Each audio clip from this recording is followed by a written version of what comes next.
Hello and welcome to the Real Bit Wars. Today we have the next installment of my game collection, and as you can see right in front of us, it will be the Sega Saturn. And while we're at it, I'm going to cover the rest of my Sega games that we haven't touched on in previous episodes. So right away you might notice Shinobi Legions in the corner, one of the more collectible ones that I have in the set. Panzer Dragoon unfortunately does have a pretty beat up manual in there. It's missing some pages, but it's still nice to have that game. Every time I do one of these videos in the comments, you guys are just hounding me. Chris, talk more about your sports games. Well, here they are. I hope you're all impressed.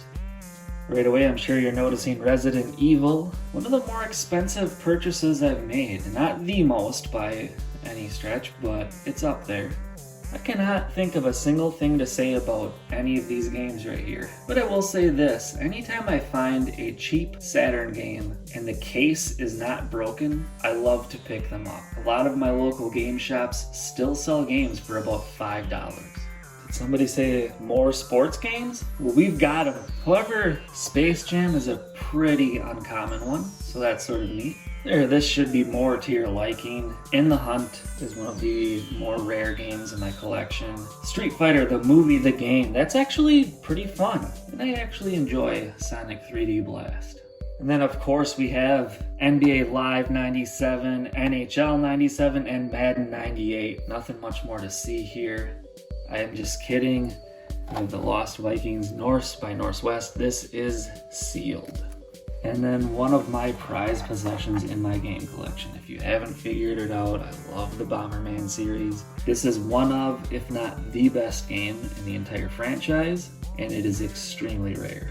I actually saw this at a game store, and at the time I usually didn't spend a lot of money. Like I'd spend $5 or less on games, and this was $8, and I almost passed it up because of that. Thankfully, I came to my senses and I did purchase it, and I'm glad I did because this game is fantastic. Here's a pair of games. I actually collect NBA Jam games. I enjoy them, and I obviously collect Earthworm Jim games as well. And I have a couple of other things here. That is actually just a loose disc of Congo. And I do have Galactic Attack, the disc and the manual. I'm missing the case.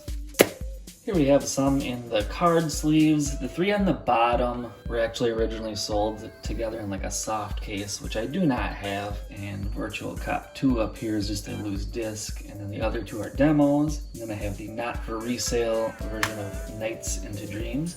These are the last of my North American Saturn games, but we will get to my imports in a moment. You can see D, Worms is a good one. And then the Bubble Bobble game also has Rainbow Islands on it.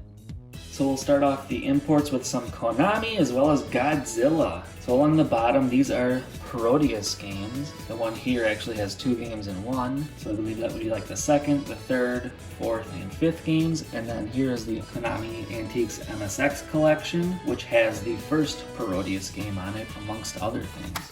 Here we go again with the Bomberman. So we had the first one here on the Saturn, but there were 3 in total. And then over here are 2 of the Fire Pro Wrestling games. And here we have the last of my Saturn imports. You can see pretty heavy on the racing games. There's also a baseball one on the top left. I really enjoy these King the Spirits games. They're just kind of peaceful. They look great. The graphics almost remind me of what we saw on the Dreamcast. When I want to play some games and relax, those are a very good option. There's really no pressure on those. And absolutely no joke, my favorite Saturn import, because it's so bad it's good, Race Driving. So as long as we're talking about imports, I do have 3 of them for my Dreamcast. 2 Godzilla games and yet another Fire Pro Wrestling game. There we have Shenmue. Did you know that game cost so much to develop that Sega would have needed to sell 2 copies to every Dreamcast owner just to break even? So here we have a few odds and ends. On the top are the 3 Dreamcast games, which enable you to play PS1 games on your Dreamcast. Here are some of my incomplete games. Omicron is actually missing the back, but I do have the disc in there. And then I have a loose disc here. There's D2, a couple of wrestling games, and some Disney games. There's some Star Wars stuff. I really do not like the Sega All-Stars spine. It kind of drives me nuts. We have some Resident Evil, I do have the keyboard to play Typing of the Dead. I also have House of the Dead 2, essentially the same game. What's that? You guys love the 2K Sports series? Well, I also have the baseball game and Virtua Tennis.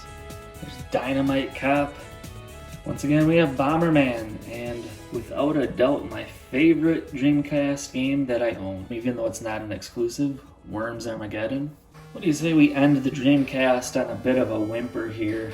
However, I do have a pretty noteworthy homebrew, or maybe you could call it an official title, Sturmwind. So before we go, what do you say we take a look at the last Sega console that I have some games for, the Game Gear.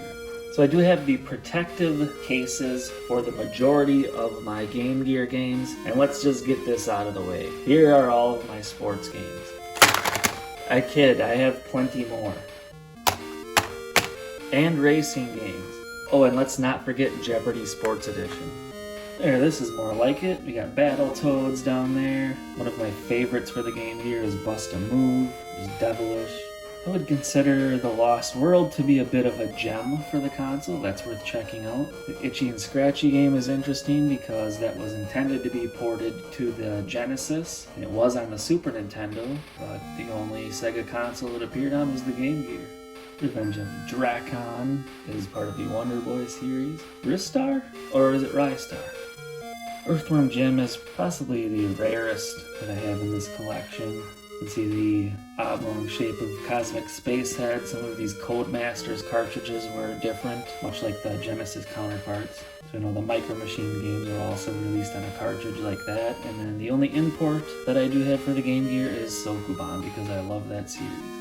It is extremely confusing to try to collect all of these Poker Face Paul games.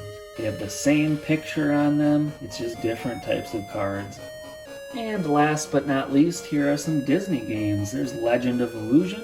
Much easier to find that version rather than the Master System one. But I think that just about does it. So as of now, we have gone through all of my Sega games. However, there are more episodes of my game collection series coming out, so stay tuned and thank you for watching.